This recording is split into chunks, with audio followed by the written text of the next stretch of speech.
un jour, il y avait une bergère. Une bergère, c'était une jeune femme. Elle vivait avec ses moutons dans la montagne. Il y avait une source d'eau, il se lavait à la source d'eau. Un matin, elle s'était lavée, elle s'était coiffée, ses moutons étaient en train de courir, elle était en train de rêver.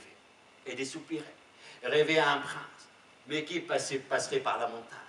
Personne ne passait par le chemin. Quand soudain, au loin, elle a vu un point qui s'approchait et son cœur lui a dit que c'était un homme. Alors elle s'est assise comme il faut.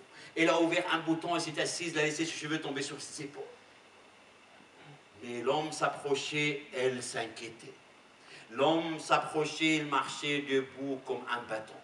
Il ne bougeait pas. Il ne regardait ni à droite ni à gauche. S'il dit mon Dieu, il va passer, il ne va même pas me voir.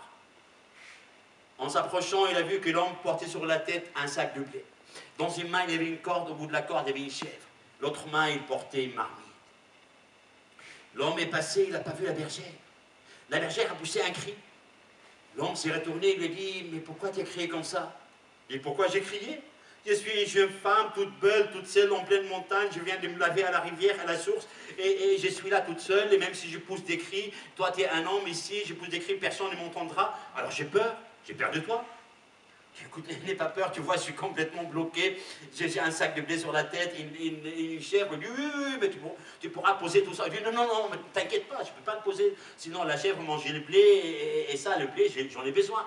Oui, tu dis ça, mais je connais les hommes, s'ils sont un peu intelligents, si tu es un peu intelligent, tu vas attacher la chèvre à l'arbre, puis après tu mets le sac de blé un peu loin, et moi je suis toute seule, et même si je pousse des cris, personne ne m'entendra.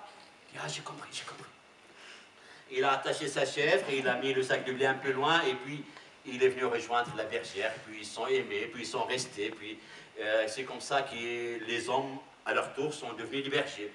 On dit que de leur vie ensemble, ils ont eu 3 enfants. 3 enfants qui sont partis habiter dans un village. Ils ont appris des métiers. Le premier est devenu maçon, c'était un beau métier. Le deuxième est devenu charpentier, c'était un très beau métier.